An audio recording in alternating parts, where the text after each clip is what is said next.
ज्या ग्रंथाच्या माध्यमातून ही परम पवित्र कथा वर्णन केलेली आहे,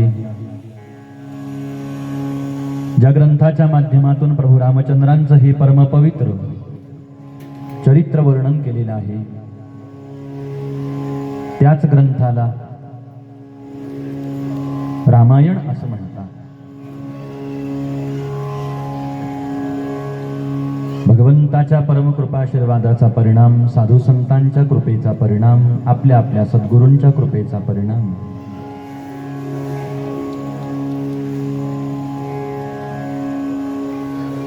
कालपासून ही श्री रामकथा तुमच्या माझ्या कानावरती येऊन पडते आहे.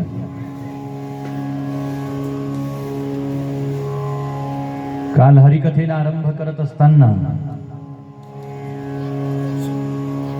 निमित्त मात्राला जराशी भूमिका प्रस्तावनेच्या माध्यमातून पाहण्याचा तुम्ही मी प्रयत्न केला.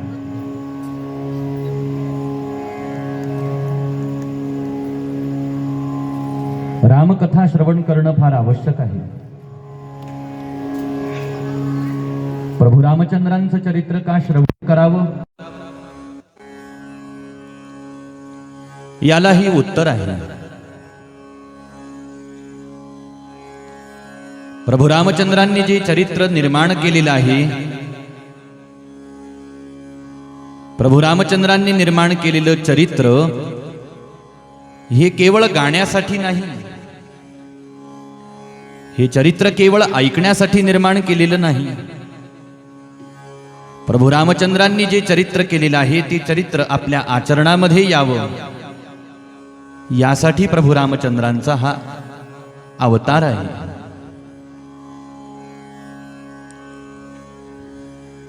साऱ्या माणसांना प्रवृत्ती धर्माची शिकवण देण्यासाठी भगवंतानी हा अवतार घेतलेला आहे.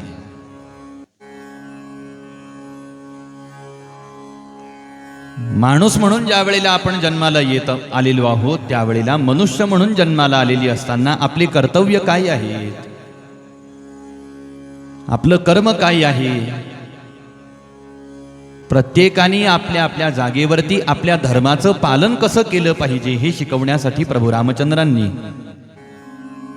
किंवा असं म्हणता येतं की भगवंतानी रामरूपामध्ये अवतार घेतलेला आहे.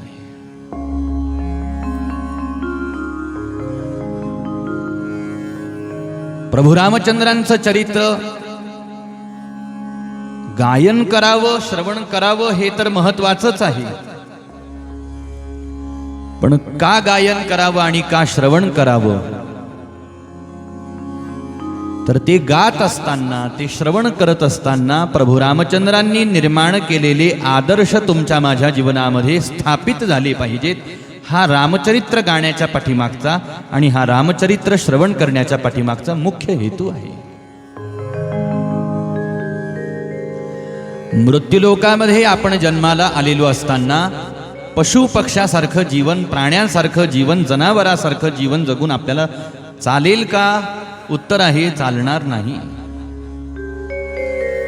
आपण मनुष्य म्हणून जन्माला आलेलो आहोत, तर धर्मशास्त्राने आपल्याला काहीतरी कर्तव्य कर्म सांगितलेले आहेत, काहीतरी धर्मानुष्ठान सांगितलेलं आहे, धर्मपालन करायला प्रत्येकाला आपल्या जीवनामध्ये सांगितलेलं आहे.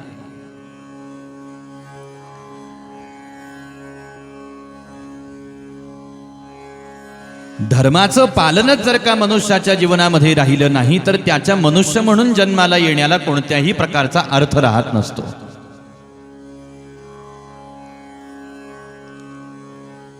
आपलं जीवन हे सर्वार्थाने परिपूर्ण व्हावं असं आपल्याला वाटत असेल, तर आपल्या जीवनामध्ये धर्म असला पाहिजे.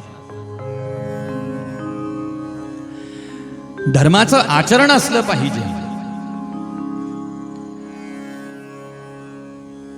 धर्मग्रंथांनी, धर्मशास्त्रांनी आपल्याला काय करायला सांगितलेलं आहे आणि काय नाही करायला सांगितलेलं आहे त्याचा विचार करून प्रत्येकाने आपल्या जीवनामध्ये कृती केली पाहिजे. याला म्हणतात धर्माचं आचरण करणे.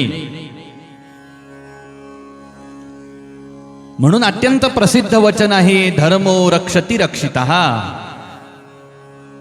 याचा अर्थ असा आहे, जो धर्माचं रक्षण करतो, धर्म त्याचं रक्षण करतो. धर्माचं रक्षण करणे म्हणजे काय? धर्माचं रक्षण करणे याचा सरळ अर्थ असा आहे, आपल्याला वेदांनी, धर्मशास्त्रांनी, पुराणांनी ज्या आज्ञा दिलेल्या आहेत, जे जे काही आपल्याला कर्तव्य सांगितलेले आहेत, त्या त्या कर्तव्याचं निष्ठापूर्वक पालन करणे म्हणजे धर्म पालन करणे, धर्माचं रक्षण करणे असा होतो.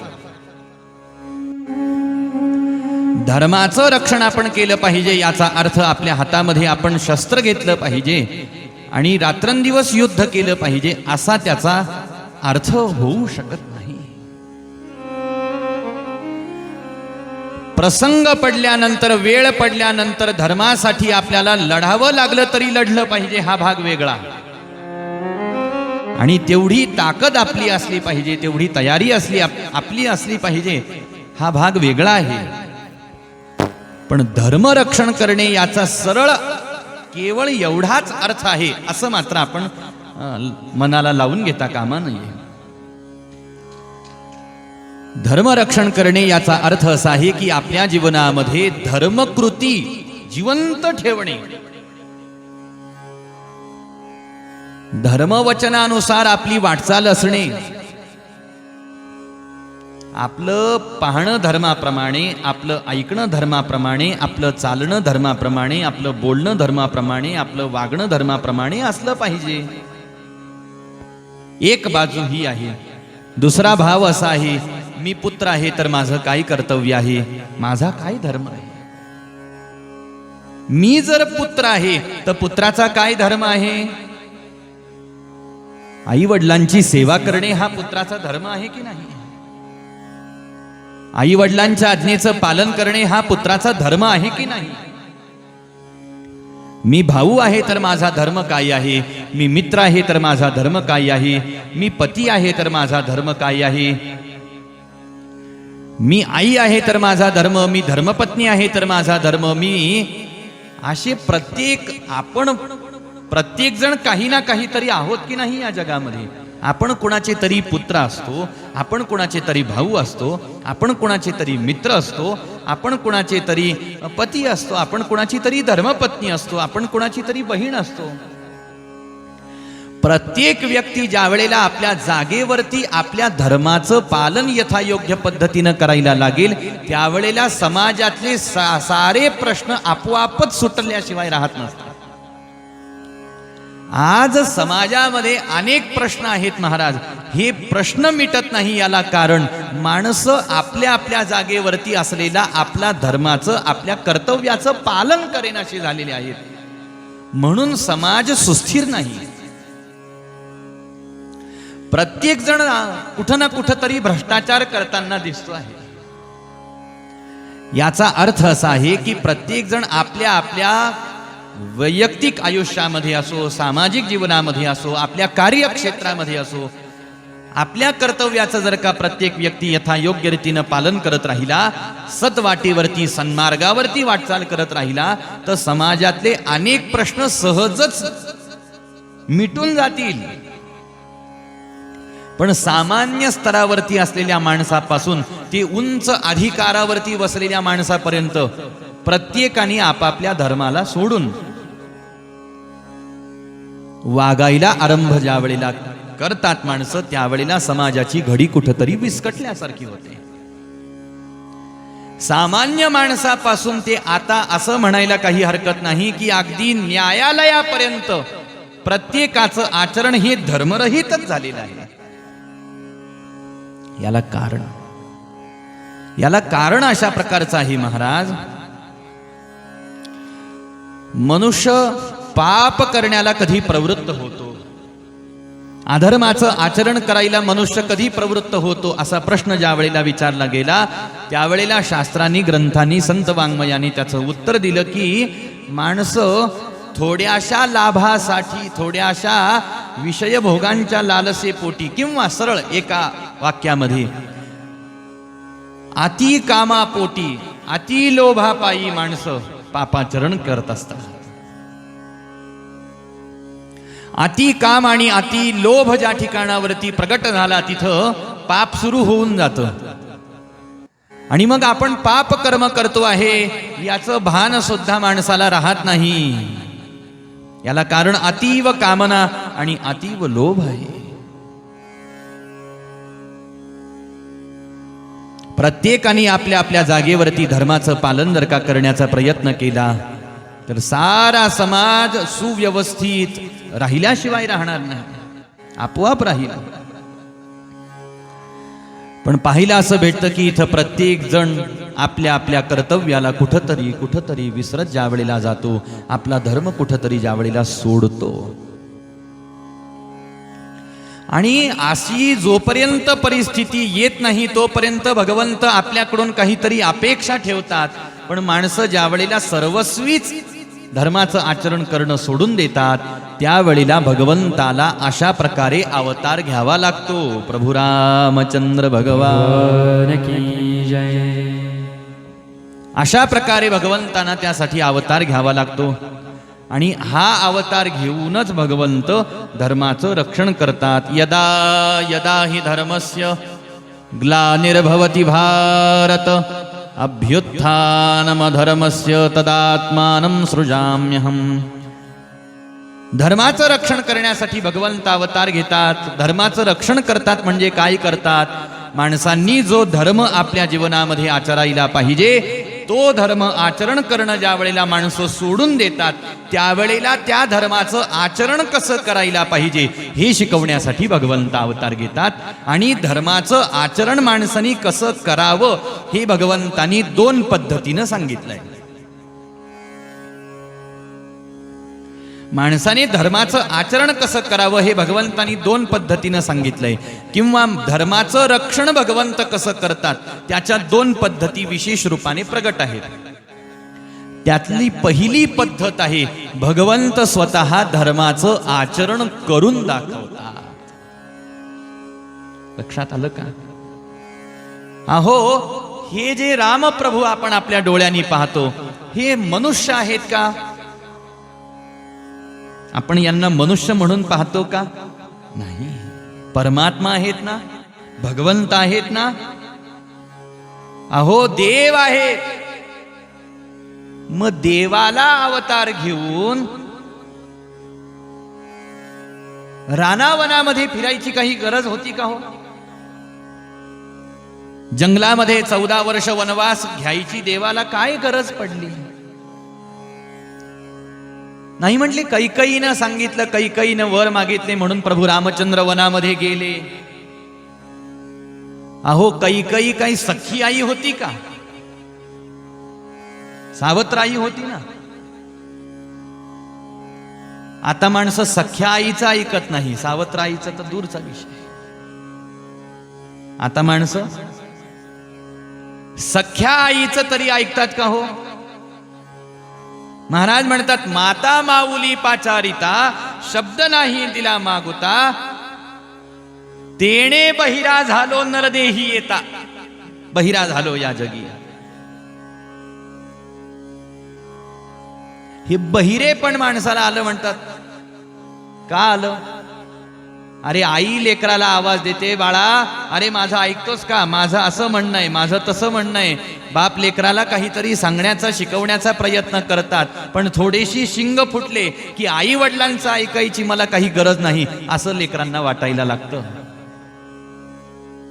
तुम्ही गप्प बसा, तुम्ही नका सांगू मला, असं म्हणतात. अहो, हे आपण आपल्या आई वडिलांना म्हणायचं ज्यांनी आपल्याला एवढं कळते पण आणण्यासाठी आतापर्यंत खस्ता खाल्ल्या. लक्षात येत आहे ना बोलणं सगळ्यांच्या? आणि मग विचार करा, माता माऊली पाचारिता शब्द नाही दिला मागुता. आणि मग परिणाम काय झाला? आता इथं प्रत्येकाला प्रत्येक कर्माचं फळ भोगणं फार आवश्यक, फळ भोगावं लागतं. आणि तेच सांगितलं, आईनं आवाज दिला, पाठीमागं ऐकलं नाही, दुर्लक्ष केलं, बहिरा होऊन जन्माला यावं लागलं ना. तेणे बहिरा झालो नरदेही येता. म्हणून भाव असा आहे महाराज. कोणी म्हणेल कैकईनं सांगितलं म्हणून रामप्रभू वनामध्ये गेले. भगवंताला वाटलं असतं तर कैकईला विरोध करू शकले असते. नाहीतरी प्रसंग असा सांगितला, पुढे येणार आहे आपल्याला, त्यावेळेला विस्तारपूर्वक ऐकू की लक्ष्मणजी महाराज प्रभू रामचंद्रांना म्हटले की रामा, भगवंता, तुम्ही कुठं त्या कैकेयीचं ऐकता आणि कुठं दशरथांचं ऐकता? दशरथांनी अगोदरच तुम्हाला राजा घोषित केलेला आहे. राज्याभिषेक व्हायचा बाकी आहे, तरी तुम्ही राजा घोषित झालेला आहात. आणि राजा घोषित झालेला असताना तुमच्या विरोधामध्ये जो कपट करेल त्याला शासन करण्याचा अधिकार तुमच्याकडे आहे. तुम्ही मला आज्ञा करा, मी आत्ता कैकेयीला शासन करतो. जाऊ द्या कैकेयीचा विषय. लक्ष्मणजी महाराज म्हणतात, मी दशरथाच्या विरोधात युद्ध करीन, पण रामाचा राज्याभिषेक मी थांबू देणार नाही. हे लक्ष्मणजी महाराजांचे शब्द आहेत. पहा, आता विचार करा, विरोध लक्ष्मणजी महाराज करायला तयार आहेत. कैकेयीच्या आणि दशरथजी महाराजांच्या विरोधात बंड करायला लक्ष्मणजी महाराज उभे राहिले. पण प्रभू रामचंद्रांनी लक्ष्मणजी महाराजांना धर्म शिकवला. आपल्याकडे काय अधिकार आहे आणि कोणत्या अधिकाराने आपण बोलू शकतो, आपण कितपत विरोध करू शकतो, आपल्याकडे कितपत सामर्थ्य आहे, शक्ती आहे, हा प्रश्न नाही. आपण काय करणं योग्य आहे आणि काय करणं अयोग्य आहे, हा प्रश्न आहे. आपलं वागणं कोणत्या प्रसंगामध्ये कशा प्रकारचं आहे हे महत्वाचं असतं. हे प्रभू रामचंद्रांना लक्ष्मणजी महाराजांना सांगितलं. तुम्हाला मला त्या माध्यमातून शिकवायचं होतं. बरं, देव होते तरी वचन पालन करण्यासाठी वनामध्ये भगवंत गेले. रानोरान 14 वर्ष हिंडले आणि आईसाहेबांचं हरण झालं. भगवंतांना आईसाहेबांचा विरह झाला. भगवंत होते तरी सीता आईसाहेबांचा शोध घेत घेत फिरले. वानरांचं सहकार्य घेतलं. आता देवाला काय गरज हो वानरांचं सहकार्य घ्यायची? तुकोबाराय म्हणतात, वानरा हाती लंका घेवविली म्हणे तुका. भगवंताला वानरांचं सहकार्य घेण्याची आवश्यकता नाही. सगळं केलं महाराज. कशासाठी भगवंतानी हे केलं? की व्यक्तीनं आपल्या जीवनामध्ये धर्मपालनाला किती महत्व दिलं पाहिजे हे शिकवण्यासाठी भगवंत आचरण करून दाखवतात आहेत. आणि रामचरित्राचं, प्रभू रामचंद्रांच्या जीवन चरित्राचं हेच सगळ्यात मोठं वैशिष्ट्य आहे.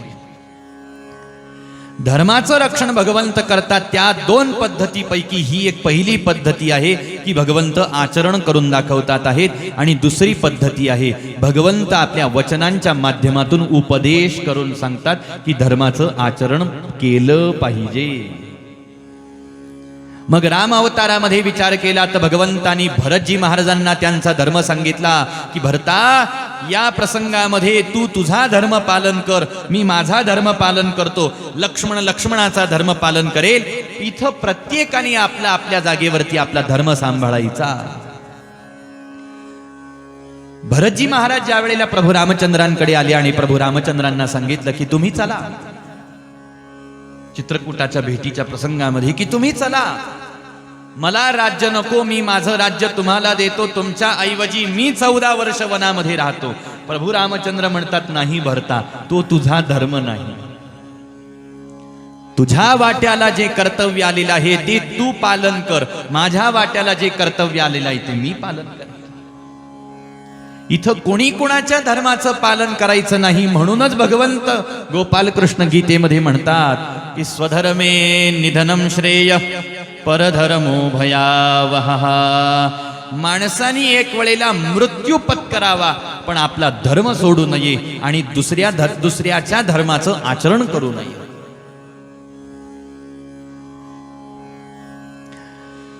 म्हणून इतिहासामध्ये असं याचं एक प्रत्यक्ष उदाहरण जर का पाहायचं झालं तर आपल्याला, तर धर्मवीर छत्रपती संभाजी महाराजांचा आहे.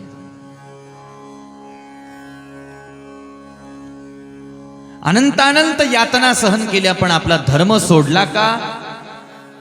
नाही सोडला. माणसाने आपल्या धर्म पालनावरती, धर्म कर्तव्यावरती किती निष्ठापूर्वक दृढ राहिलं पाहिजे हेच आपल्याला महापुरुषांच्या जीवनामधून शिकायचं असतं. मग ते आपल्या देशाचे राष्ट्रपुरुष असोत की मग ते भगवंत असो, प्रभू रामचंद्र असो. म्हणून धर्माचं पालन केलं पाहिजे हेच भगवंतानी सांगितलं आणि त्याच्यासाठीच भगवंतानी हा अवतार घेतला आणि त्याच्यासाठीच अशा प्रकारचं हे चरित्र. तरी सुद्धा एखाद्याच्या मनामध्ये प्रश्न आला की धर्म पालन करायचं, धर्म पालन करायचं, धर्म पालन करायचं म्हणजे नेमकं काय करायचं हो? साध्या साध्या गोष्टी असतात महाराज, अगदी साध्या साध्या गोष्टी असतात, पण त्या पाप आहेत, तो अधर्म आहे हे आपल्याला कधी कधी कळत नाही.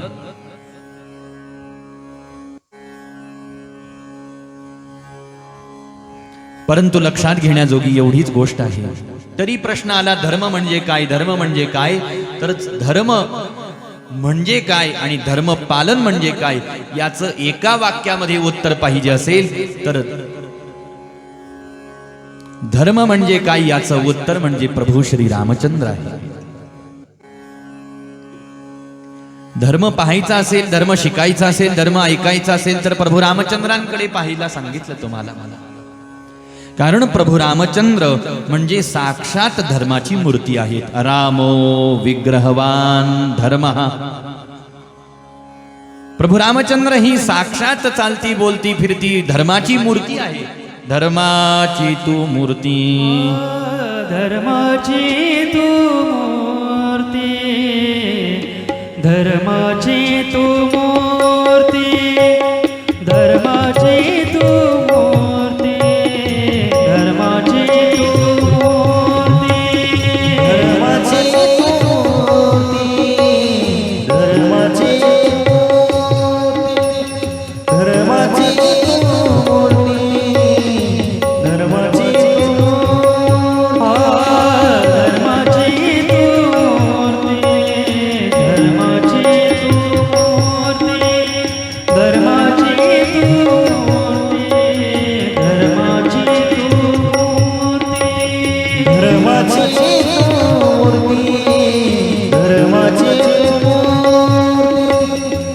धर्माची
रामचंद्र हे साक्षात धर्माची मूर्ती आहे. म्हणून प्रभू रामचंद्र हे तुमचे माझे आदर्श आहेत. आदर्श का आहेत? कारण ते आपल्याला आपल्या धर्माचं पालन कसं करायचं हे शिकवत आहेत, हे सांगत आहे. आणि नुसते आपले आदर्श आहेत, आपले म्हणजे फक्त आपल्याच गावाचे आपल्याच परिवाराचे आहेत असं आहे का? हो नाही ना. प्रभू रामचंद्र हे संपूर्ण देशाचे आदर्श आहेत. आणि संपूर्ण देशाचे आदर्श आहेत एवढंच नाही तर संपूर्ण जगाचे आदर्श आहेत. संपूर्ण ब्रह्मांडाचे आदर्श प्रभू श्री रामचंद्र आहेत. बरं, प्रभू श्री रामचंद्र एकट्या हिंदूंचेच आदर्श आहेत असं नाही ना. प्रभू रामचंद्र स्वतः उदात्त आहेत, विशाल आहेत, व्यापक आहेत. ते कुणा एकाचे नाहीत. आता माणसं त्यांना आपलं मानत नाहीत, बाकीचे, हा भाग वेगळा. प्रभू रामचंद्र भगवान की जय. माणसं तर देवाचं नाव घ्यायलाही तयार होत नाहीत महाराज. काही आम्ही देवाचं नाव घेणार नाही असं म्हणतात. का नाही घेणार? कुणी म्हणतं तो आम्हाला आवडत नाही, कुणी म्हणतं तो आमचा नाही, तो तुमचा आहे, हा आमचा आहे. असं मुळामध्ये जर का पाहिला गेलो आपण, तर भगवंतानी हे आदर्श मनुष्य म्हणून जो जन्माला आला त्यांनी प्रत्येकाने उत्तम जीवन कसं जगावं हे भगवंतानी सांगितलं. हे भगवंतानी सांगितलं. म्हणून प्रभू रामचंद्र हे साऱ्यांचे आदर्श आहेत. एकही जीव असा नाही की प्रभू रामचंद्र त्याचे आदर्श नाहीत असं मुळीच नाही. मग ते देश विदेशातले माणसं असो, पृथ्वीवर तेवढे देश जे कोणी माणसं असतील महाराज, प्रत्येक माणूस प्रभू रामचंद्रांचा आदर्श घेतला पाहिजे प्रत्येकाने. म्हणून आणि विशेषतः आपल्या देशाचा विचार केला तर प्रभू रामचंद्र म्हणूनच आपल्या देशाची राष्ट्रीय देवता मानली तरी काही हरकत नाही. अयोध्येमध्ये जे राम मंदिर उभं राहिलेलं आहे त्याला संबोधन देत असताना राष्ट्र मंदिर असं संबोधन केलं. म्हणजे हे समग्र राष्ट्राचं मिळून मंदिर आहे. हे कोणा एकाचं आहे का? कोणा एका पंथाचं आहे का? कोणा एका जातीचं आहे का? कोणा एका विशेष धर्माचं आहे का? नाही, हे राष्ट्र मंदिर आहे. असं म्हणायला काही कारण आहे? कारण ही साऱ्या राष्ट्राची देवता आहेत. प्रत्येक व्यक्तीची आदर्श देवता आहे प्रभू श्री रामचंद्र मंदिर. म्हणून इथं प्रत्येक व्यक्तीनं कर्तव्यपूर्वक प्रभू रामचंद्रांचं स्मरण केलं पाहिजे, प्रभू रामचंद्रांच्या नामाचा उच्चार केला पाहिजे, प्रभू रामचंद्रांचं चरित्र गायलं पाहिजे, वाचलं पाहिजे, प्रभू रामचंद्रांचं चरित्र प्रत्येकाने वारंवार ऐकलं पाहिजे. आणि म्हणूनच माझ्या चिंतनाला मी इथून आरंभ केला आज की प्रभू रामचंद्रांचं चरित्र का श्रवण करायचं. आपण चरित्र श्रवण करायला बसलो ही गोष्ट वेगळी आहे. बरं, प्रभू रामचंद्रांचं चरित्र आपल्याला माहित नाही असातला काही भाग आहे का? अहो, देवाचं सगळं चरित्र माहित आहे. बरं, वैशिष्ट्य असं आहे, देवाला मानणाऱ्यांनाही माहित आहे आणि देवाला न मानणाऱ्यांनाही देवाचं चरित्र माहित आहे. आस्तिकांनाही माहित आहे आणि नास्तिकांनाही. नास्तिकातल्या नास्तिकाला जरी आपण विचारलं प्रभू रामचंद्रांबद्दल आम्हाला काहीतरी सांग, तरी तो सांगेल महाराज की ते राजा होणार होते, पण ते वनामध्ये जावं लागलं, सीतेचं हरण रावणाने केलं, मग सीतेचा शोध घेत लंकेमध्ये गेले, युद्ध झालं, रावणाला मारलं आणि प्रभू राम पुन्हा अयोध्येमध्ये वापस आले. इतकं तर साऱ्यांना माहित आहे ना. पण नुसती माहिती असून उपयोग नाही महाराज. त्या चरित्राचं वारंवार गायन, वारंवार चिंतन, मनन, श्रवण हे प्रत्येकाकडून झालं पाहिजे. याला कारण आहे, हे चरित्र आम्हाला काहीतरी शिकवताय, काहीतरी सांगताय. हमें सन्मार्ग पर चलना, हमें सन्मार्ग पर चलना, ये रामायण सिखाती है. हमें सन्मार्ग पर चलना, हमें सन्मार्ग पर चलना, ये रामायण सिखाती है. जगत की वास्तविकता को, जगत की वास्तविकता को, जगत की वास्तविकता को, जगत की वास्तविकता को, ये रामायण सिखाती है. मार्ग पर चलना, हमें सन्मार्ग पर चलना, ये रामायण सिखाती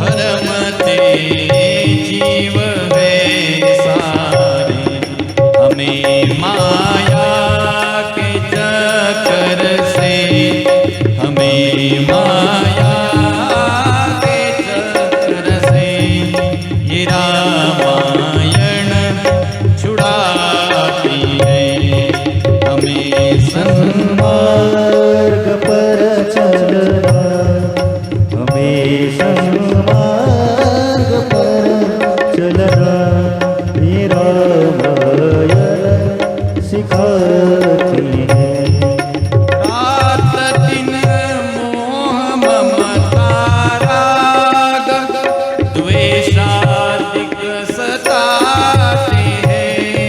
रात दिन मोह ममता राग द्वेषाधिक सताते हैं द्वेषाधिक सताते हैं।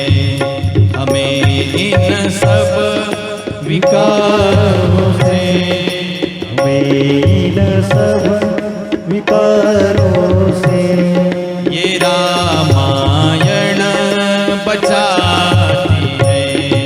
हमें सन्मार्ग पर चलना हमें सन्मार्ग पर चलना ये रामायण सिखाती है कोई राजा कोई भिक्षु कोई पंडित पुजारी है। कोई राजा कोई भिक्षु कोई पंडित पुजारी है कोई राजा कोई भिक्षु कोई पंडित पुजारी है।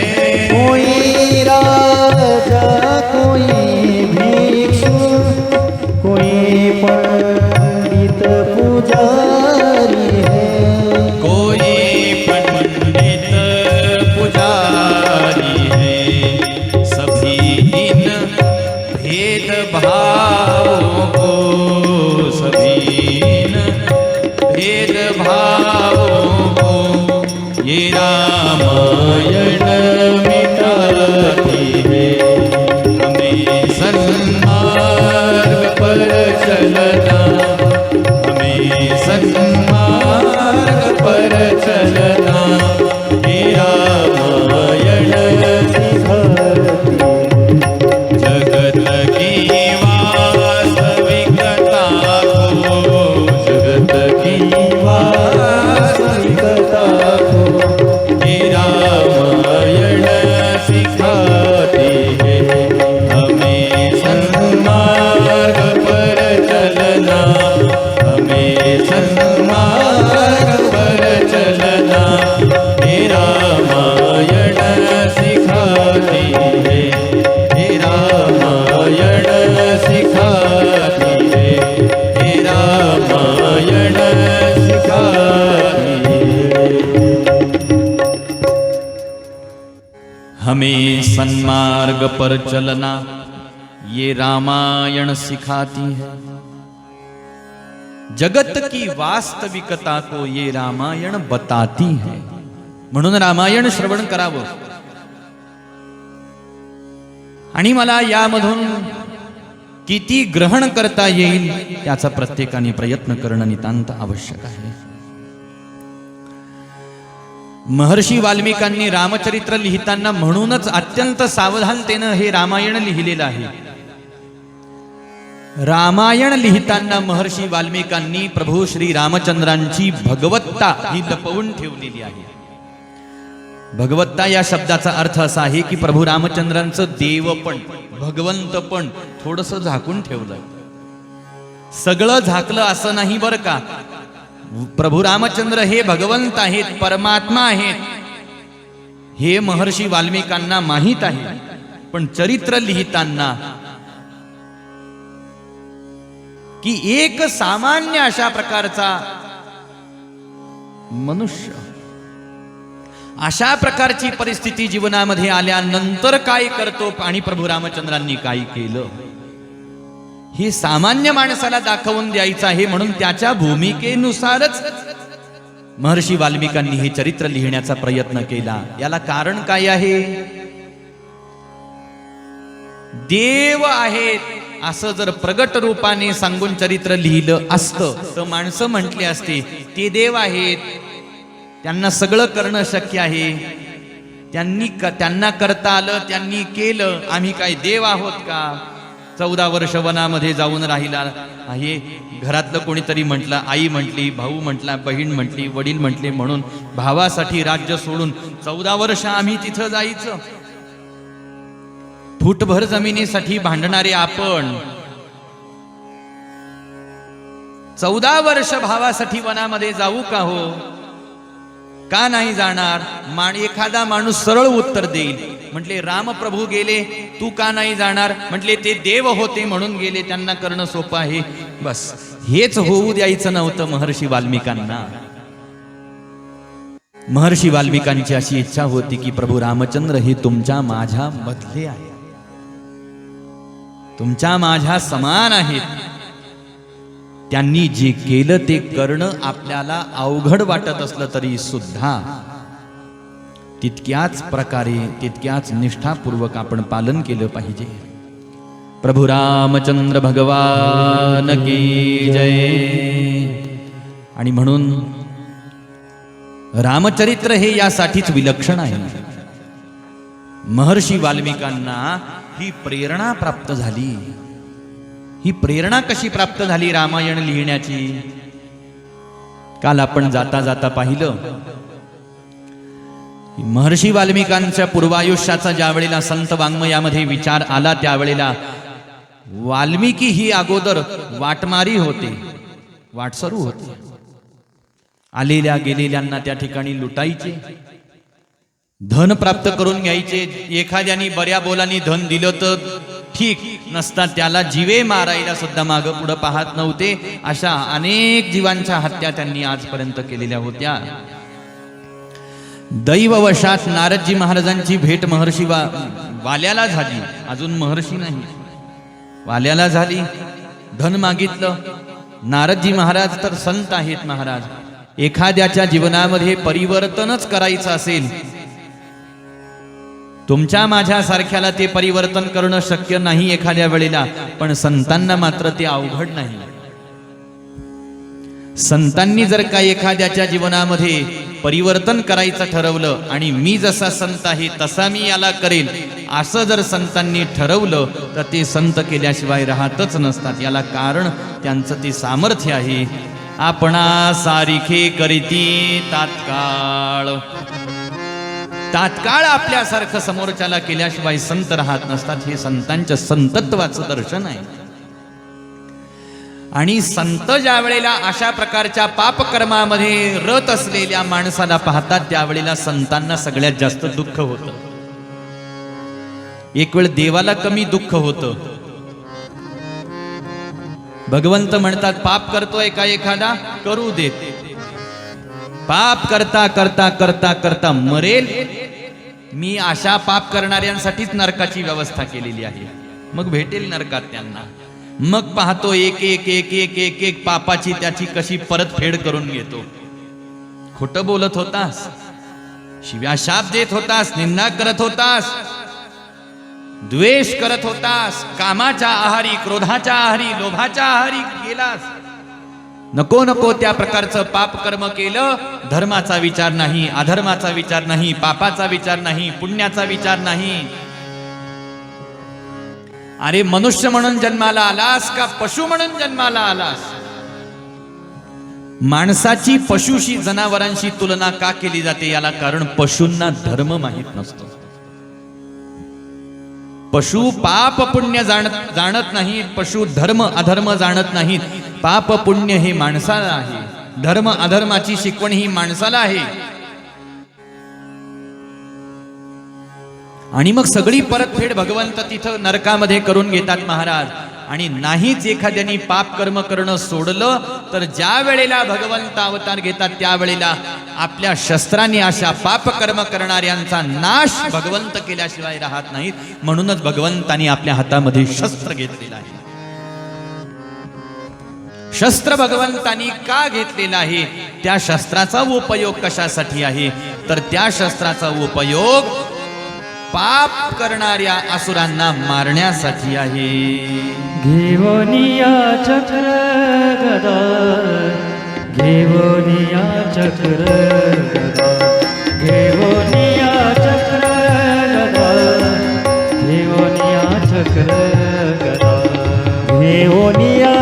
चक्र गदा घेऊनिया चक्र गदा घेऊनिया चक्र गदा घेऊनिया चक्र गदा घेऊनिया चक्र गदा घेऊनिया चक्र गदा घेऊनिया चक्र गदा घेऊनिया चक्र गदा घेऊनिया चक्र गदा घेऊनिया चक्र गदा घेऊनिया चक्र गदा घेऊनिया चक्र गदा हाचे धंदा करीतो हाचे धंदा करीतो करीतो भक्ता राखे पायापासी भक्ता राखे पायापासी भक्ता राखे पायापासी दुर्जनासी संभारी दुर्जनासी संभारी संभारी भक्ता राखे पायापासी भक्ता राखे पायापासी भक्ता राखे पायापासी पाप कर्म करणाऱ्यांनी आत्ताच सावध जर का ते झाले नाही तर भगवंत अशा पापकर्म करणाऱ्यांना मारण्यासाठीच अवतार घेतात. घेऊनिया चक्र गदा हाची धंदा करीतो भक्ता राखे पायापासी दुर्जनासी संहारी.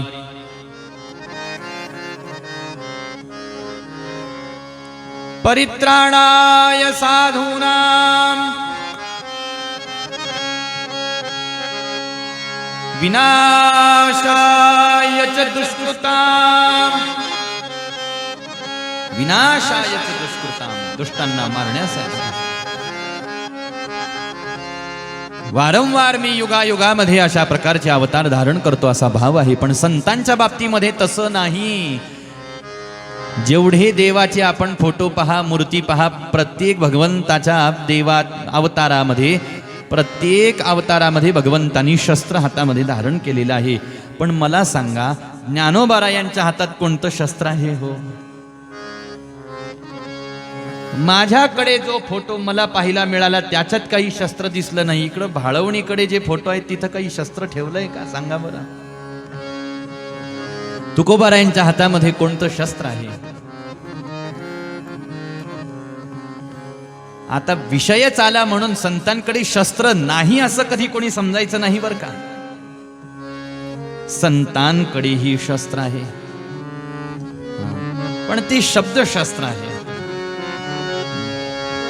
आम्हा घरी धन शब्दाचीच शस्त्रे आम्हा घरी धन शब्दाचीच शस्त्रे आम्हा घरी धन शब्दाचीच शस्त्रे आम्हा घरी धन शब्दाचीच शस्त्रे शब्दाचीच शस्त्रे यज्ञे करो आम्हा घरी धन शब्दाचीच आम्हा घरी धन शब्दाचीच आम्हा घरी धन शब्दाचीच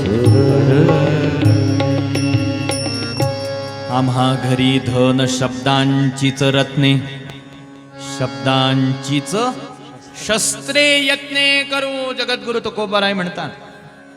पण असं शस्त्र काही त्यांनी जवळ आपल्या बाळगलं नाहीत. संतांकडे जर का आपण पाहिलं तर त्यांच्याकडे कोणतं शस्त्र नाही. याला कारण आहे महाराज संतांची वृत्ती थोडी वेगळी आहे. संतांची कार्य करण्याची पद्धती थोडी वेगळी आहे. संतांची भावना जगाच्या जीवांच्या संबंधामध्ये थोडी वेगळी आहे. पहा देवानी पुण्य करणाऱ्यांसाठी एक व्यवस्था केली ज्याला स्वर्ग असं म्हणतात. निष्काम भक्ती करणाऱ्यांसाठी एक वेगळी व्यवस्था केलेली आहे, त्याला वैकुंठ असं म्हणतात. पाप कर्म करणाऱ्यांसाठी एक वेगळी व्यवस्था केलेली आहे, त्याला नरक असं म्हणतात किंवा पुनर्जन्म असं म्हणतात. नाना प्रकारच्या योन्या त्याच्यासाठीच भगवंतांनी निर्माण केलेल्या आहेत. पण संत असं म्हणतात की आम्ही समाजातल्या माणसांना अशा प्रकारचा हितोपदेश करू पाहतो की या ब्रह्मांडामध्ये, या जगामध्ये त्यांना नरकामध्ये जाण्याची गरजच पडली नाही पाहिजे, स्वर्गामध्येही जाण्याची गरज नाही पडली पाहिजे. आम्ही माणसांना असा उपदेश करू, तो ब्रह्मज्ञानाचा आम्ही त्यांना ठेवा देऊ की ते सरळ वैकुंठ धामाला निघून गेले पाहिजेत. जाऊ द्या, वैकुंठ खूप दूर आहे महाराज, इथंच कशा पद्धतीनं ते जीवनमुक्त होतील, संतत्वाला आणि देवत्वाला प्राप्त होतील, असा विचार, असे प्रयत्न आजपर्यंत संतांचे राहिले. म्हणून नारदांसारखे संत ज्या वेळेला पापकर्म करणाऱ्या वाल्यासारख्या माणसांना पाहतात, त्यावेळेला संतांच्या अंतःकरणामध्ये फार मोठी करुणा उत्पन्न होते, दया उत्पन्न होते, कळवळा उत्पन्न होतो. कारण संत हे दयेची मूर्ती असतात, संत ही कृपेची मूर्ती असतात, कारुण्याची मूर्ती असतात महाराज संत. म्हणून बुडती हे जन न देखवे डोळा. अधोगतीच्या दिशेनं जाणाऱ्या जीवांना, संतांना पाहू शकत नाहीत संत. म्हणून अखंड साऱ्या जीवांना उपदेश करत राहतात, कल्याणाचा मार्ग संत साऱ्यांना दाखवत राहतात. आणि एकच भावना संतांची या पाठीमाग असते की जे खळांची व्यंकटी सांडो, तया सत्कर्मी रती वाढो, भूतान परस्परे पडो मैत्र जीवांचे, दुरितांचे तिमिर जावो, विश्वस्वधर्म सूर्ये पाहो, जो जेवांची तो तिला हो प्राणीजात. साऱ्या विश्वाचं मांगल्य ज्ञानोबारायांच्या या पसायदानाच्या माध्यमातून समस्त विश्वाच्या मांगल्याची प्रार्थना केलेली आहे. असं मागणं आजपर्यंत कुणाचं भगवंताकडे नाही. वेदांचंही मागणं आहे, पुराणांचं मागणं आहे, शास्त्राचं मागणं आहे, पण संतांचंही अनेक अनेक वचनांच्या माध्यमातून मागणं आहे महाराज. परंतु पसायदानाची मागणी विलक्षण आहे. म्हणून संत हे कारुण्याची मूर्ती आहे. जसं एखाद्या आईला आपल्या लेकराच्या हिताचा कळवळा असतो महाराज, तसाच कळवळा संतांच्या हृदयामध्ये साऱ्या तुमच्या आमच्या सारख्या जीवांच्या संबंधामध्ये असतो. म्हणून संतांचा स्वभाव सांगत असताना कसा सांगितला, लेकुराचे हित, लेकुराचे हित, लेकुराचे हित, लेकुराचे हित, लेकुराचे हित, लेकुराचे हित, लेकुराचे हित, लेकुराचे हित. वाहे माऊलीचे चित्त, वाहे माऊलीचे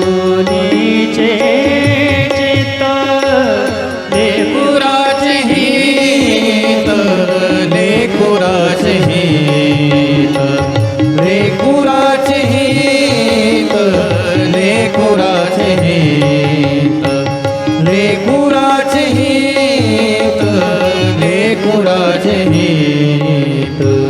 ऐसी कळवळ्याची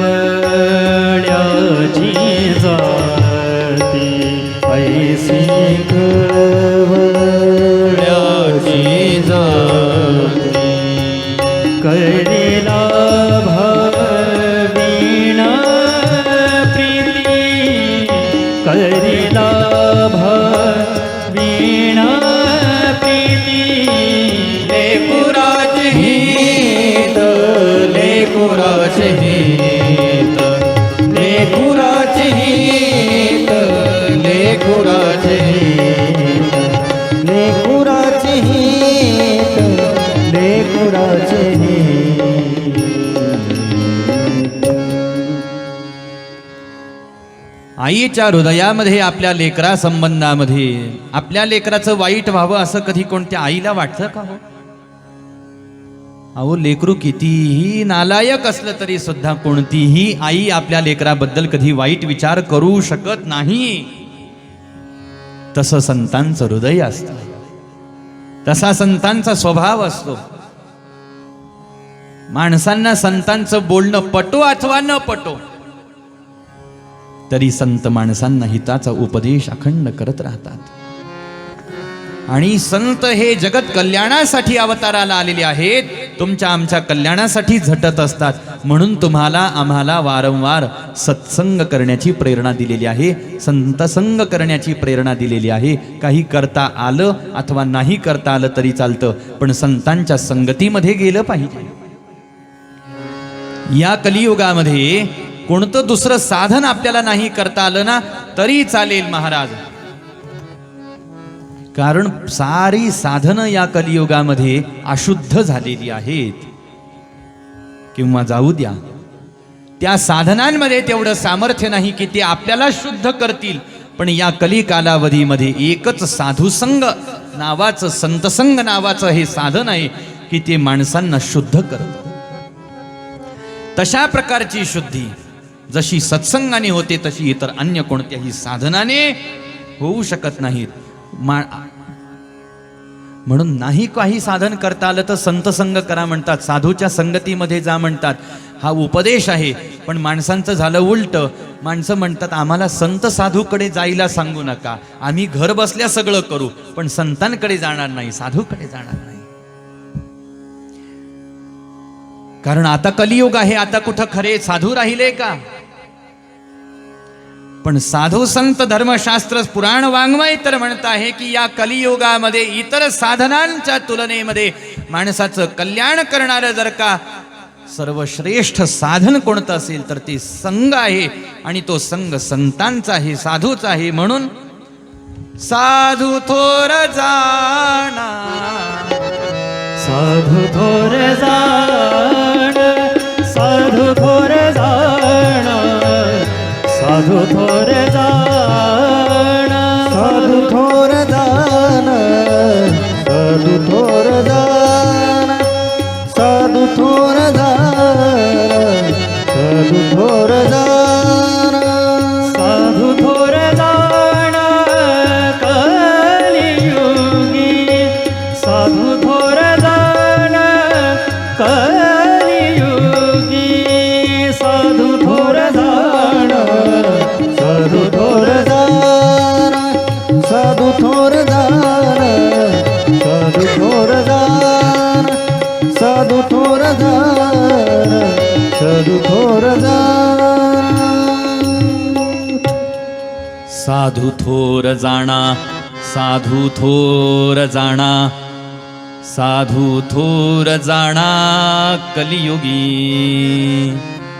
त्रिवार सांगितलं महाराज. जिथं कुठं संतांच्या ग्रंथामध्ये, संत वाङ्मयामध्ये जिथं कुठं 3 वेळेला एकच शब्द येतो ना, तो काही विनाकारण थोडीच आला की त्यांना बाकीचे शब्द सुचले नाही म्हणून जागा भरून काढायची होती. नाही महाराज. म्हणून कलियुगामधल्या माणसांनी संत साधूचा तिरस्कार स्वप्नामध्ये सुद्धा करता कामा नये. मनामध्ये सुद्धा संतांचा द्वेष, साधूचा द्वेष करण्याची, साधूचा द्वेष करू नये. नाही म्हटले पण आम्ही समाजामध्ये यत्र तत्र सर्वत्र पाहतो, संत असे झाले, साधू असे झाले, संत असे झाले, साधू. अहो जे झाले ते संत थोडीच आहेत, जे झाले ते साधू थोडीच आहेत. आपण त्यांना संत साधू म्हणतो, हा भाग वेगळा आहे. मग याच्यात संताची चूक आहे का आपली चूक आहे? याच्यात साधूची चूक आहे का आपली चूक आहे? चूक आपली आहे. आपल्याला संत कळले नाहीत, आपल्याला साधू कळले नाहीत की संत म्हणावं कुणाला आणि साधू म्हणावं कुणाला. जे का रंजले गांजले त्यासी म्हणे जो आपुले, तोची साधू ओळखावा देव तेथेची जाणावा. निरपेक्षं मुनिं शांतं निर्वैरं समदर्शिनं अनुव्रजाम्यहं नित्यं नित्यं पूयेत्यंघ्रिरेणुभिः.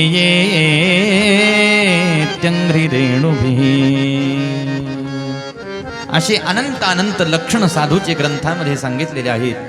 नारदजी महाराज वाल्याला सांगतात, वाल्या, अरे तू जे करतो आहेस ना ते पाप आहे. तू हे पाप कर्म करणं सोडून दे आणि पुण्याईच्या वाटेवरती तू वाटचाल कर. वाल्या म्हणायला लागला, मला फक्त कमवायचं कळतं, पाप पुण्य मला कळत नाही. पहा, इथंच माणसाचं पतन होतं. फक्त कमवायचंच एवढा विचार महत्वाचा नाही. नुसतं कमवायचं, नुसतं जमवायचं, नुसतं मिळवायचं, नुसतं भोगायचं, नुसतं खायचं प्यायचं, एवढाच मर्यादित विचार मानवी जीवनाचा नाही. भगवंतानी हे मानवी जीवन तुम्हाला मला दिलेलं आहे, ते आपलं स्वात्म कल्याण साधून घेण्यासाठी हे मानवी जीवन दिलेलं आहे. हे निव्वळ निव्वळ भोग भोगण्यासाठी आपल्याला हे जीवन दिलेलं नाही.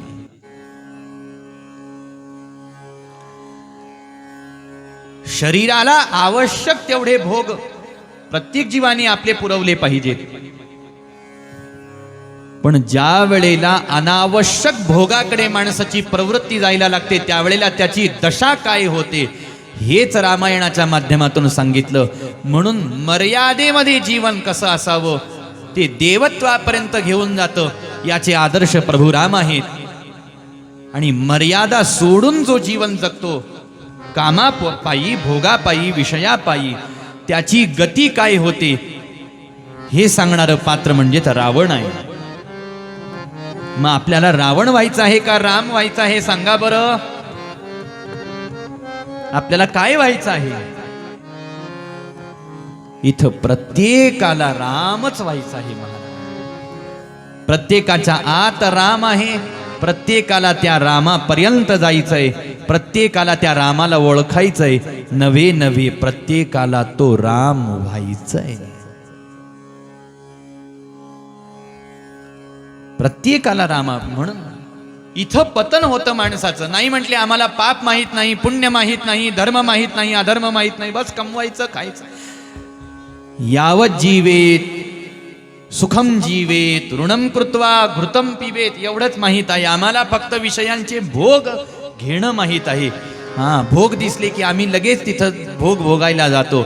धर्म अधर्माचा विचार करत नाही. मग समजून घ्यावं, आपण माणूस नाही. दिसायला माणूस आहोत, पण आपण दोन पायाचे पशु आहोत महाराज. मग बैल आहोत, कुत्रा आहोत, गाढव आहोत, डुक्कर आहोत, सगळे आपणच आहोत महाराज, पण दोन पायाचे. सगळे प्राणी आपल्यात पाहायला भेटतात आपल्याला. आहोत दोन पायाचे आपण. सगळे प्राणी आपल्यात पाहायला भेटू शकतात. याला कारण आपलं आचरण, आपलं वागणं आहे.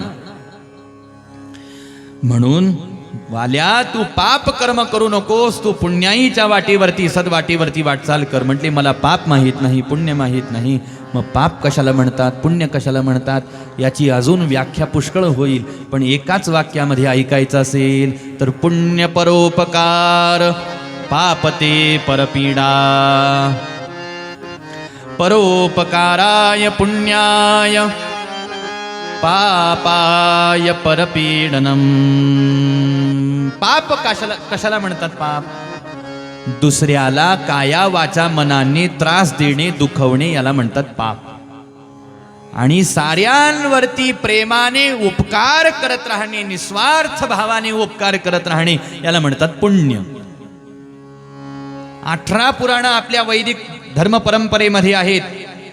कुणी जर प्रश्न विचारला, या मला 18 पुराणं सांगू नका, 18 पुराणं ऐकायला मला वेळ नाही, 18 पुराणांचं सार मला एका शब्दात सांगा. 18 पुराणं नेमकं सांगतात काय, त्याचं तात्पर्य मला सांगा. वेदव्यासजी महाराजांनी तेही एका श्लोकामध्ये सांगून ठेवलेलं आहे की 18 पुराणेषु व्यासस्य वचनद्वयम् परोपकाराय पुण्याय पापाय परपीडनम. परोपकार करणं हे पुण्य आहे आणि दुसऱ्याला त्रास देणं हे पाप आहे महाराज. आपल्याला जे मला मिळावं असं वाटतं ना, तेच समोरच्यालाही भेटलं पाहिजे अशी उदात्त वृत्ती आपली असली पाहिजे. नाही फक्त मलाच मिळालं पाहिजे ही पाप भावना आपल्या मनामध्ये असता कामा नये. मलाच पैसा भेटला पाहिजे, मलाच सुख भेटलं पाहिजे, माझंच उत्पन्न झालं पाहिजे, दुसऱ्याचं झालं नाही पाहिजे, त्याचं कस काय होतंय, माझं कस काय होत नाही. हे तर बसल्या जागेवर पाप आहे महाराज. न बोलता, न हालता, न चालता केलेलं पाप. मनातल्या मनात दुसऱ्याविषयी द्वेष करणे, मनातल्या मनात दुसऱ्याविषयी नको तो वाईट विचार करणे, मनातल्या मनात दुसऱ्याला शिवी देणे, बसल्या जागेवर बोट मोडणे नाही महाराज.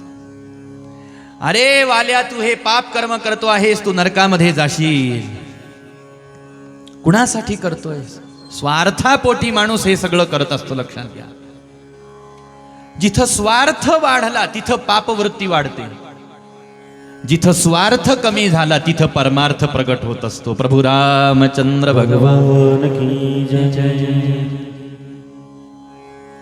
आणि मग परिवारासाठी करतो, मग परिवाराला विचार, धर्मपत्नीनं सांगितलं मी नाही हे करणार. मग अनुताप उत्पन्न झाला, पश्चाताप मनामध्ये उत्पन्न झाला की आजपर्यंत मी हे पाप कर्म करत आलो, दुर्लभ असा नरदेह मला मिळाला, पण पाप कर्म करण्यामध्ये, विषयांचा भोग घेण्यामध्ये मी माझा देह खर्च केलेला आहे. मी पुण्य केलं पाहिजे, मी धर्म पालन केलं पाहिजे. कधीतरी मनुष्याला मृत्यूच्या अगोदर हा पश्चाताप, हा अनुताप उत्पन्न झाला पाहिजे. म्हणून तर समर्थ म्हणतात, अनुदिन अनुतापे तापलो रामराया, परमदिन दयाळा नीरसी मोहमाया.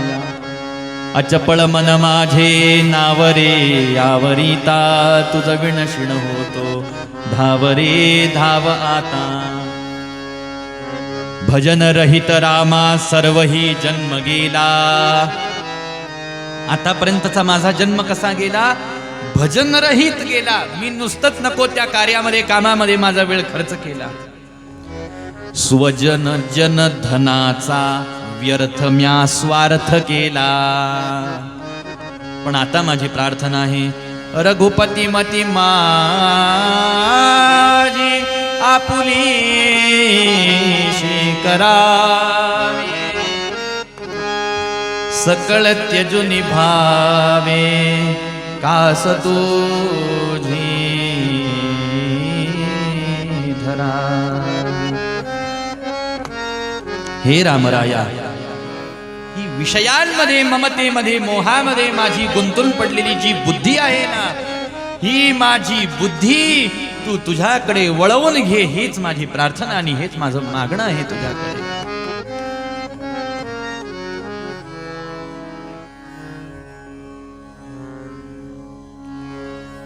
पाहे गुंतलो नेणता, पाहे गुंतलो नेणता, पाहे गुंतलो नेणता, पाहे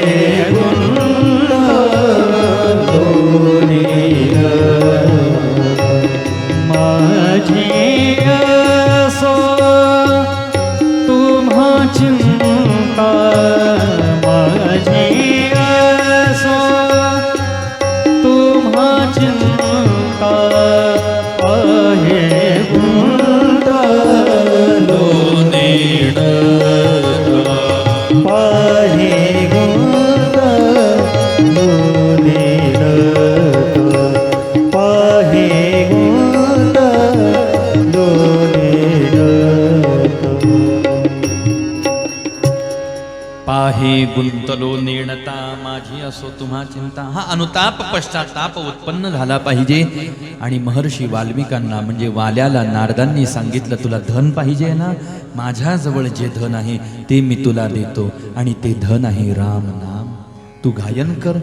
रामनामाचं उच्चारण करायला बसले, मरा उच्चारण करायला बसले. नारदजी महाराज निघून गेले. जसे बसले महाराज अनेक वर्षपर्यंत त्या रामनामामध्ये तल्लीन होऊन गेले. आणि वाल्याचा वाल्मिकी झाला. पुन्हा एकदा भ्रमंती करत करत नारदजी महाराज त्या वनामधून जायला लागले. त्यावेळेला एका वारुळामधून रामनामाचा ध्वनी ऐकायला यायला लागला. आणि कुठून हा ध्वनी येतोय हे पाहण्यासाठी नारदांनी ते वारुळ जरासं भंग केलं, तर त्यामध्ये शरीराचे नुसते हाडं राहिलेले होते महाराज. आणि त्या हाडांमधून रामनामाचा ध्वनी बाहेर पडतो आहे हे नारदांनी पाहिलं. एवढ्या तल्लीनतेनं प्रभू रामचंद्रांच्या नामस्मरणामध्ये तल्लीन झालेले हे तपस्वी कोण आहेत म्हणून सावध केलं. आणि महर्षी वाल्मिकी सावध झाले आणि आपल्या सद्गुरूंना पाहिलं. आणि नारदांना महर्षी वाल्मिकींनी नमस्कार केला. तुमच्याच कृपेनं या महर्षी पदाला प्राप्त झालेला मी वाल्मिकी आहे. वारुळामधून त्यांचा जन्म किंवा प्रागट्य झालं म्हणून त्यांना वाल्मिक असं म्हटलं गेलं. वाल्मिक असं म्हटलं गेलं.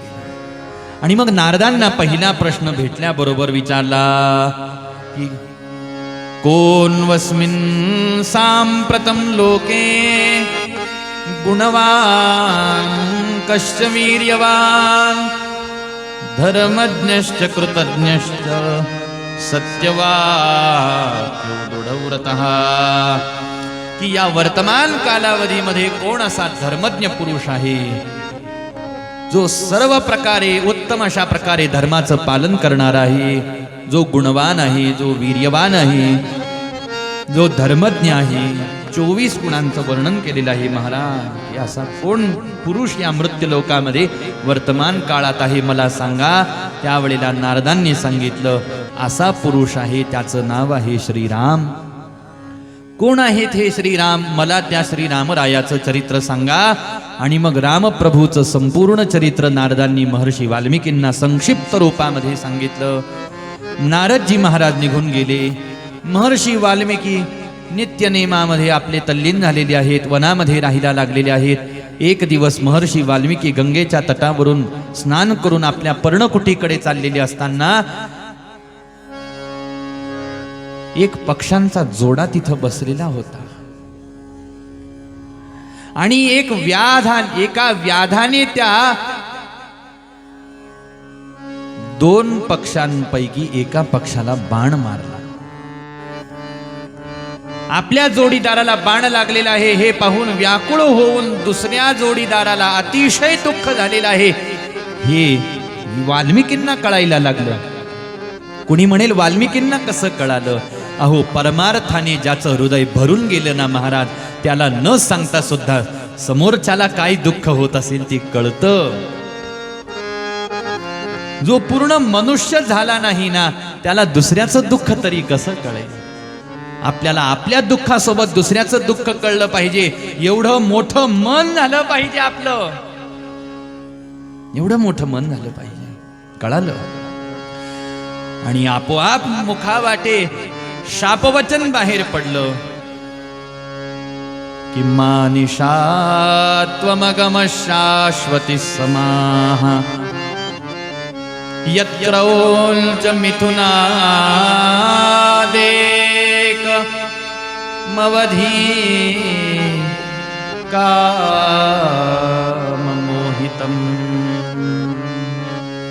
हे व्याधा, परस्परांच्या प्रेमामध्ये आसक्त झालेल्या या जोडप्यांना तू तुझा बाण मारून जे दुःख दिलेलं आहेस, मी शाप देतो. तुलाही अशाच पद्धतीनं दुःख भोगावं लागेल. पण हा शाप बाहेर पडत असताना श्लोकाच्या रूपाने हा शाप बाहेर पडला.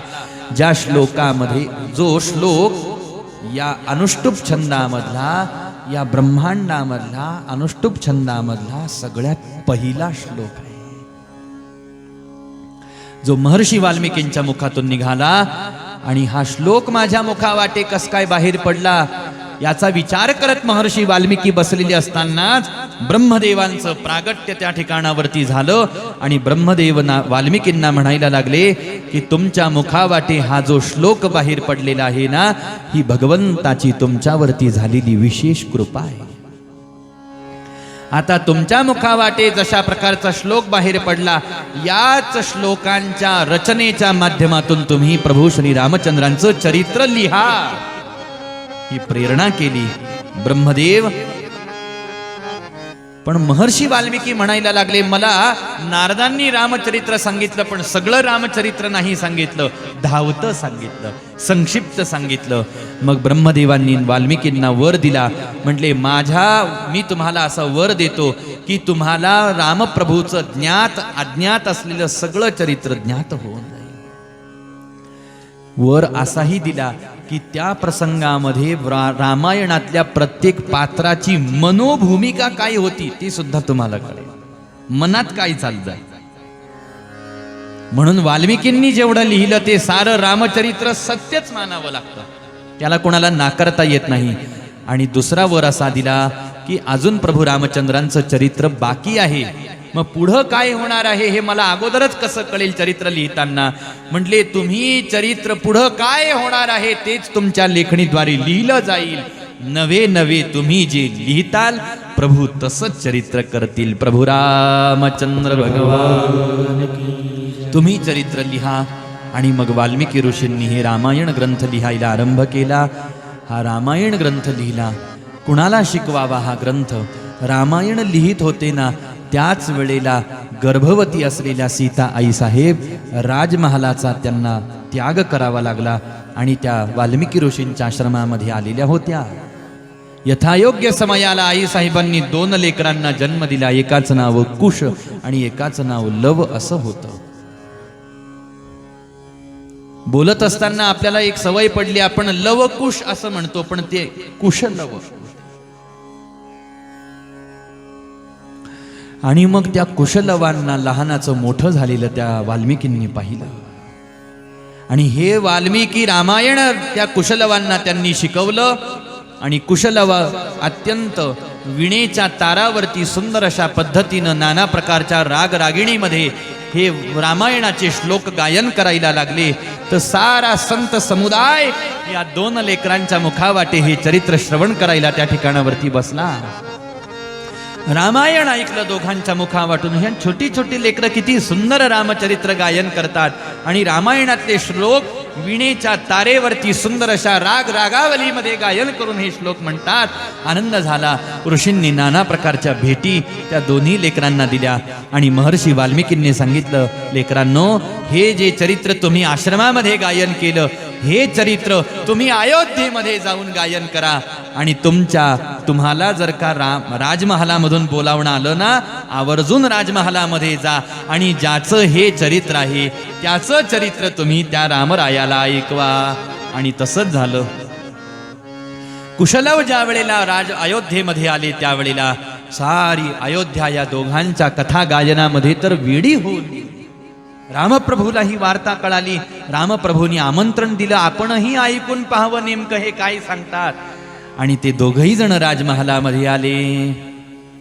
आज्ञा प्राप्त झाली आणि दोघही जण गायन करायला लागले. स्वये श्री रामप्रभू ऐकते कुशल रामायण गाती. कुमार दोघे एक वयाचे सजीव पुतळे रघुरायाचे. पुत्र सांगती. प्रभू रामचंद्र पाहतात हे दोघं जण तर दिसायला माझ्यासारखेच आहे. चरित्र पित्याचे ज्योतीने तेजाची आरती. कुशलव रामायण गाती. रामायण गायन करायला लागले. आणि इथून पुढं आता रामायणाचा पूर्व इतिहास म्हणजे दशरथजी महाराजांपासूनचा इतिहास कुशलवांनी वर्णन करायला आरंभ केलेला आहे. तो प्रभू रामचंद्रांच्या समोर की अगोदर अयोध्येचं वर्णन केलं गेलं की अयोध्या किती भव्य दिव्य अशा प्रकारची नगरी. आणि अयोध्येचे राजे होते दशरथजी महाराज, ज्यांचा विवाह झालेला आहे आणि ज्यांना 3 राण्या आहेत. एका राणीचं नाव आहे कौसल्या, दुसऱ्या राणीचं नाव आहे कैकई, तिसऱ्या राणीचं नाव सुमित्रा अशा प्रकारचं आहे. अनेक वर्ष विवाह होऊन झालेले आहेत, परंतु राजाला पुत्र संतान त्या ठिकाणी प्राप्त झालेलं नाही. राजाचं मन पुत्र संतती नसल्यामुळे राजमहालामध्ये रागत नव्हतं. म्हणून राजे साहेब शिकार करण्यासाठी वारंवार वनामध्ये जायचे. एक दिवस वनामध्ये गेलेले होते शिकार करण्यासाठी. सकाळपासून वनामध्ये गेलेले आहेत, पण आतापर्यंत कोणतीही शिकार भेटलेली नाही. अस्तमानाचा समय झालेला आहे, झाडावरती बसलेले आहेत आणि त्याच वेळेला त्या वनामधून श्रावण नावाचा एक पुत्र आपल्या अंध माता पित्यांना यात्रेला घेऊन निघालेला आहे. आई वडिलांना तहान लागलेली आहे म्हणून कावड एका झाडाखाली त्या ठिकाणी ठेवली आणि आई वडिलांना पाणी आणण्यासाठी म्हणून तो श्रावण बाळ सरोवराच्या काठावरती त्या ठिकाणी आला. दूर दशरथजी महाराज झाडा वृक्षांच्या लता वेलींच्या पाठीमागे लपून बसलेले आहेत, पण आवाजाच्या दिशेनं बाण मारण्याची फार मोठी विलक्षण कला दशरथांना प्राप्त झालेली होती. आणि जसाच ते पाणी घेण्यासाठी पात्र पाण्यामध्ये बुडवलं आणि पाण्याचा आवाज दशरथांच्या कानावरती गेला. कोणीतरी पाणी पिण्यासाठी पशु आलेला आहे लक्षात आलं आणि बाण सुटला धनुष्यामधून, तो श्रावणाला लागला. माणसाच्या विव्हळण्याचा आवाज आला म्हणून दशरथजी महाराज त्या ठिकाणी पाहण्यासाठी आले, तर कुणीतरी एका तरुणाला माझ्याकडून बाण लागलेला आहे हे दशरथजी महाराजांच्या लक्षात आलं. आणि काही शब्द बोलणं होतं ना होतं तो श्रावणाच्या शरीरातून प्राण ज्योत निघून गेलेली आहे. जाता जाता श्रावणाने सांगितलं, माझे वृद्ध अंध माता पिता त्या ठिकाणी बसलेले आहेत, त्यांना तहान लागलेली आहे, तुम्ही एवढं पाणी मात्र त्यांना नेऊन द्या. दशरथजी महाराज अंध माता पित्याजवळ आलेले आहेत. दुःख होत आहे दशरथजी महाराजांना, परंतु तरी सुद्धा अत्यंत धैर्याने त्या अंध माता पित्यांना दशरथजी महाराजांनी सांगितलं की मी अयोध्येचा राजा दशरथ आहे आणि सरोवराच्या काठावरती पाणी आणण्यासाठी आलेल्या तुमच्या श्रावण नावाच्या पुत्राला माझ्याकडून बाण लागलेला आहे आणि त्याचा मृत्यू झालेला आहे. आपल्या एकुलत्या एक लेकराचा, सेवाभावी लेकराचा मृत्यू झालेला आहे. हे श्रावणाच्या वृद्ध अंध माता पित्यांनी ऐकलं आणि पुत्र वियोगाने दोघांचंही मन अतिशय व्याकुळ झालेलं आहे. आणि व्याकुळ झालेलं असताना अंध माता पित्याने राजा दशरथांना शाप दिलेला आहे की हे दशरथा,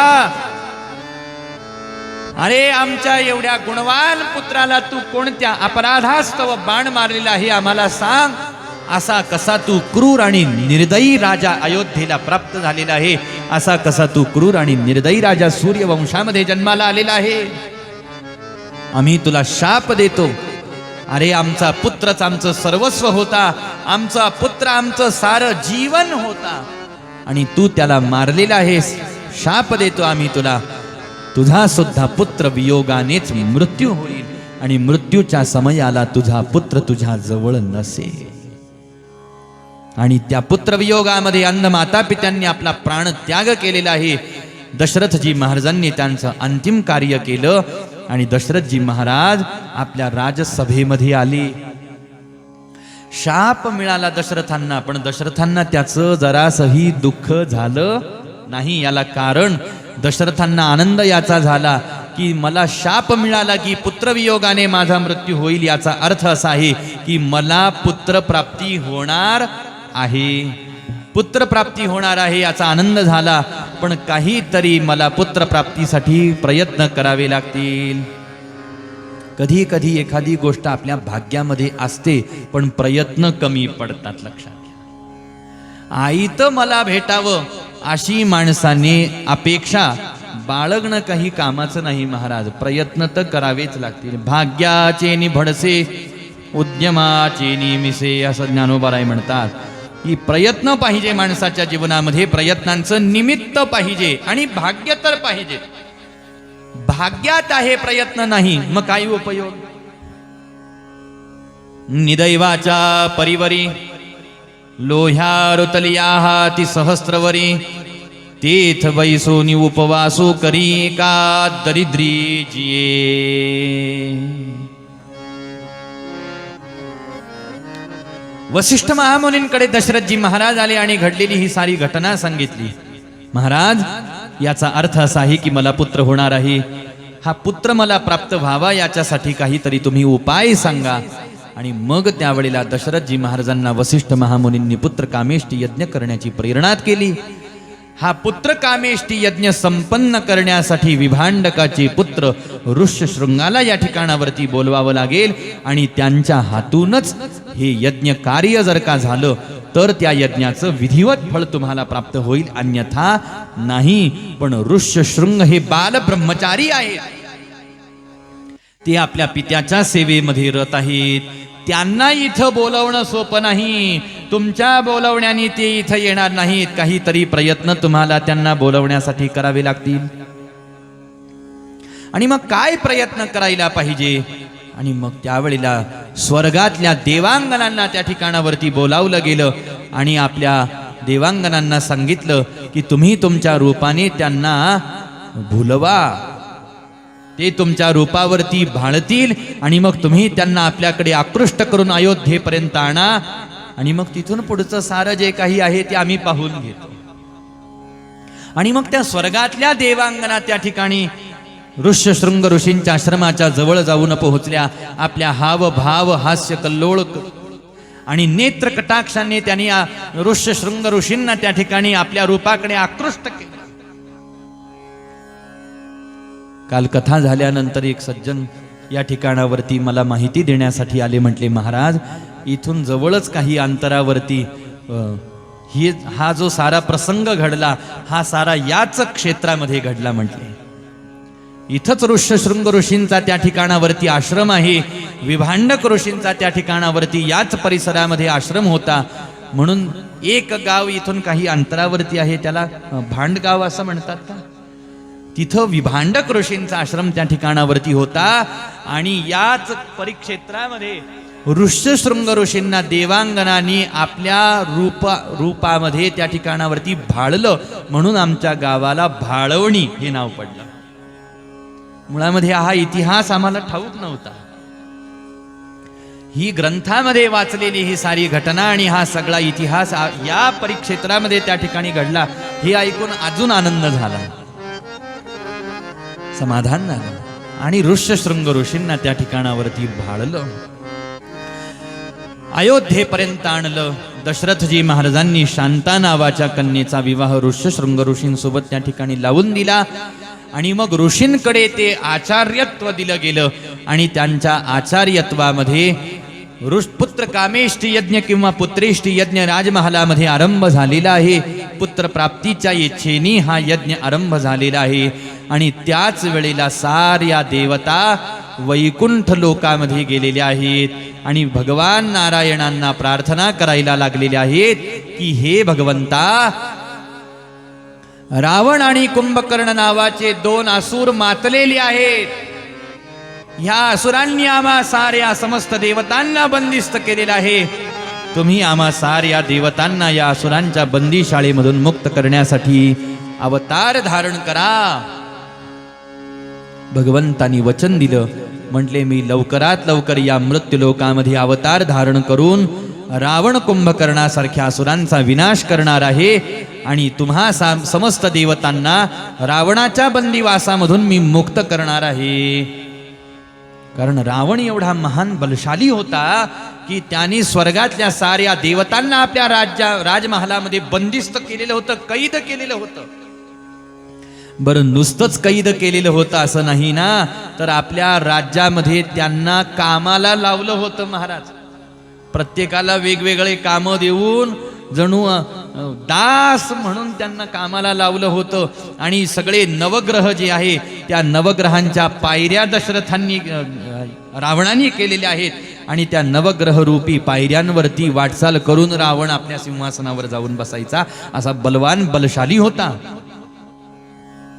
देवतांनी प्रार्थना केलेली आहे, भगवंतांनी ती प्रार्थना मान्य केलेली आहे. देवतांना भगवंतांनी वचन दिलेलं आहे आणि मग साऱ्या देवता संतुष्ट झालेल्या आहेत. इकडं ब्रह्मदेवच देवतांना एकत्र करून आज्ञा द्यायला लागले की म्हटले, भगवंत ज्या वेळेला या मृत्यूलोकामध्ये अवतार धारण करतील ना, त्यावेळेला तुम्ही साऱ्या देवता भगवंतांना सहकार्य करण्यासाठी मृत्यूलोकामध्ये अगोदरच अवतार धारण करून ठेवा. आणि भगवंतांना प्रार्थना करत असताना अशी प्रार्थना केली गेली की तुम्ही मनुष्य रूपामध्ये अवतार घ्या. कारण रावणाने ब्रह्मदेवांना मागणी मागत असताना ही मागणी मागितलेली आहे की या जगामध्ये देवतांच्या, यक्ष राक्षसांच्या कुणाच्याच हातून मला मृत्यू येता कामा नये. म्हटले मनुष्याच्या हातून? अरे म्हटले ब्रह्मदेवा, मी एवढा बलवान आहे की कोणताही मनुष्य मला मारू शकत नाही, म्हणून मला मनुष्याच्या हातून मरण येऊ नये अशी मागणी मागायची गरजच नाही, कारण माणूस मला मारूच शकत नाही. म्हणून प्रभू रामचंद्रांना विशेष रूपाने मनुष्यावतार धारण करावा लागला, कारण रावणाला मारायचं होतं. आणि देवतांना आज्ञा केली की तुम्ही साऱ्या देवतांनी वानर रूपामध्ये अवतार घेऊन अवतार कार्यामध्ये प्रभू रामचंद्रांना सहकार्य करा. अरे भगवंत अवतार घेतील त्यावेळेला घेतील, अगोदर तुम्ही जन्म घ्या. आणि सामान्य वानर म्हणून तुम्ही जन्म घेऊ नका, तर तुम्ही नुसते दिसायला वानरासारखे दिसले पाहिजेत, पण देवा समान, देवतांच्या समान तुमच्यामध्ये सगळं सामर्थ्य असलं पाहिजे. तुम्ही मायावी वानर असले पाहिजे. तुमच्यामध्ये काय काय सामर्थ्य असलं पाहिजे? मायाविदश्च शूरांश्च वायुवेग समांजवे नयज्ञान बुद्धिसंपन्नान विष्णुतुल्य पराक्रमान असंहार्थानुपायज्ञान दिव्य संहननान्वितान सर्वास्त्र गुणसंपन्नान नमृत प्राशनानिव. ज्या देवतांना वानर रूपामध्ये जन्म घ्यायला लावला ना, ते वानर काही सामान्य वानर नव्हते बरं का. ते नुसते दिसायला वानर होते, पण ते सगळ्या सिद्धींनी युक्त होते. सगळ्या प्रकारच्या सिद्ध्या त्या वानरांना अवगत होत्या. हे वानर इच्छेनुसार रूप घेणारे होते, अजिंक्य अशा प्रकारचे होते, ज्यांना कुणीही युद्धामध्ये जिंकू शकत नव्हतं. अशा प्रकारचे हे अजिंक्य वानर होते. हे नीतिज्ञ होते, हे बलवान होते, हे बुद्धिमान होते, आणि अमरगणांप्रमाणे शस्त्रास्त्र विद्या जाणणारे हे वानर होते, लक्षात घ्या. म्हणून वानरांचं भगवंतांनी सहकार्य घेतलं, याचा अर्थ असा आहे की वानर रूपामध्ये असलेल्या देवतांचं सहकार्य भगवंतांना प्राप्त झालं या अवतारामध्ये. बरेच माणसं शंका उपस्थित होऊ शकते मनामध्ये की अहो माकडांचं सामर्थ्य कसं काय, माकडं काय एवढे हुशार असतात का, माकडांना काही एवढी सामर्थ्य, एवढी शक्ती असते का? अहो पण ते वानर होते कसे, त्याचं वर्णन वाल्मिकी रामायणामध्ये वाल्मिकींनी केलंय. असा सगळा भाव आहे. मग कोणत्या देवतेपासून कोणत्या वानराचा जन्म झाला त्याची सगळी यादी महर्षी वाल्मिकांनी दिलेली आहे.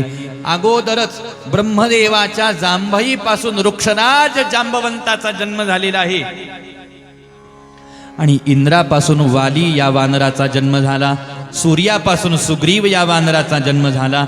बृहस्पतीपासून तार या अत्यंत बुद्धिमान वानराचा जन्म झालेला आहे. सूर्यापासून सुग्रीव या वानराचा जन्म झाला. विश्वकर्म्यापासून नल वानराचा जन्म झाला. अग्नीपासून नील वानराचा जन्म झालेला आहे, आणि वायूपासून हनुमंतरायांचा जन्म झालेला आहे. म्हणून आपण त्यांना पवनपुत्र असं म्हणतो. पवनसुत हनुमान की जय. अशा मुख्य वानरवीरांच्या नावाची यादी त्या ठिकाणावरती दिलेली आहे. अशा वानरांचा जन्म झाला. इकडं दशरथजी महाराजांचं यज्ञकार्य त्या ठिकाणावरती पूर्ण होत आहे, आणि साऱ्या देवता वाट पाहत होत्या. यज्ञ संपन्न झाला त्यावेळेला अग्नी नारायण प्रगट झालेले आहेत, आणि त्या अग्नी नारायणाने पायसाचं दान दशरथजी महाराजांना केलेलं आहे. दशरथा हे घे पायस दान. खिरीचा प्रसाद प्राप्त झालेला आहे. वसिष्ठ महामुनींनी त्या खिरीच्या प्रसादाचे 3 वाटे केलेले आहेत. अशा प्रकारचं वर्णन आहे. नाथबाबा भावार्थ रामायणामध्ये त्याचं वर्णन करतात. ती 3 भाग म्हणजे कोणकोणते भाग होते? पहिला भाग दिला कौसल्या मातेला, आणि तो भाग त्यालाच म्हणतात परब्रह्म. दुसरा भाग दिला सुमित्रा मातेला, त्या भागाला म्हणतात भजनोत्तम. आणि तिसरा भाग दिला कैकेयी मातेला, त्याला म्हणतात परम धर्म. ही 3 वाटे आहेत महाराज, ज्याची व्याख्या अशा प्रकारे नाथबाबांनी भावार्थ रामायणामध्ये करून सांगितलेली आहे. ही 3 वाटे केली. 3ही राण्यांना समान वाटे करून दिलेले आहेत. कौसल्याच्या हातावरती आला, सुमित्रेच्या हातावरती आला, कैकेयीच्या हातावर आला. पण कैकेयीच्या हातावर प्रसाद आला, कैकेयीनं तो सेवन केला नाही. याला कारण कैकेयीला आपल्या सौंदर्याचा जरासा फार अभिमान होता महाराज. जरासा नाही, फार होता, गर्व होता. राग आला कैकेयीला. राग कशाचा आला? मला सगळ्यात शेवटी दिलं म्हणून. खिरीचा वाटा मला सगळ्यात शेवटीला दिला म्हणून राग आला. याचा अर्थ दशरथाचं माझ्यापेक्षा जास्त प्रेम कौसल्यावर झालंय का? ईर्ष्या मनामध्ये उत्पन्न झाली म्हणून कैकेयीनं तो प्रसाद सेवन केला नाही. आणि एवढ्या वेळामध्ये एक घार त्या ठिकाणावरती आली आणि त्या घारीनं तो प्रसाद उचलला आणि ती घार वायू वेगानं त्या ठिकाणावरती उडून गेली. वायू वेगानं ती घार कशी उडाली? एक तर घार आधीच वेगवान असते, पण या प्रसंगात साक्षात वायू देवतेनंच तिला सहकार्य केलं आणि आपल्या वेगाप्रमाणे तिला पुढं वाहून नेलं. तिला पंख मारायची सुद्धा गरज पडली नाही. ही घारीनं का पिंड नेला हो? ही घार कोण होती आणि का तिनं तो कैकेयीच्याच हातावरचा प्रसाद नेला? कोणी म्हणेल पक्षी आहे, आला असाल उडत उडत, पाहिलं, खावं वाटलं, उचलला. मग कौसल्याच्या हातावरचा का नाही उचलला? सुमित्रेच्या हातावरचा का नाही उचलला? कैकेयीच्याच हातावरचा का उचलला? ही घार म्हणजे सामान्य घार होती असं समजू नका. सुवरच्या नावाची स्वर्गातली ही एक अप्सरा होती. ब्रह्मसभेमध्ये या अप्सरेकडून एक अपमान झाला ब्रह्मदेवांचा आणि ब्रह्मदेवाने शाप दिला की तुला घार म्हणून जन्माला यावं लागेल. तिला तिचं चूक लक्षात आली. तिनं ब्रह्मदेवांना प्रार्थना केली, म्हटले मला तुम्ही या शापामधून मुक्त होण्याचा मार्ग सांगा. आणि मग ब्रह्मदेवांनी सांगितलं की दशरथाच्या पुत्र कामेष्टी यज्ञाच्या समयाला ज्या वेळेला तू कैकेयीच्या हातावरचा तो पिंड उचलशील, त्यावेळेला नुसता उचलशील नाही, त्या पिंडाचा स्पर्श तुझ्या चोचीला झाला पाहिजे. आणि नुसतं एवढंच नाही, तो पिंड तुला अंजनीच्या हातावरती निवडून द्यावा लागणार आहे. तर तू या घारीच्या योनीतून मुक्त होशील आणि पुन्हा अप्सरा होशील.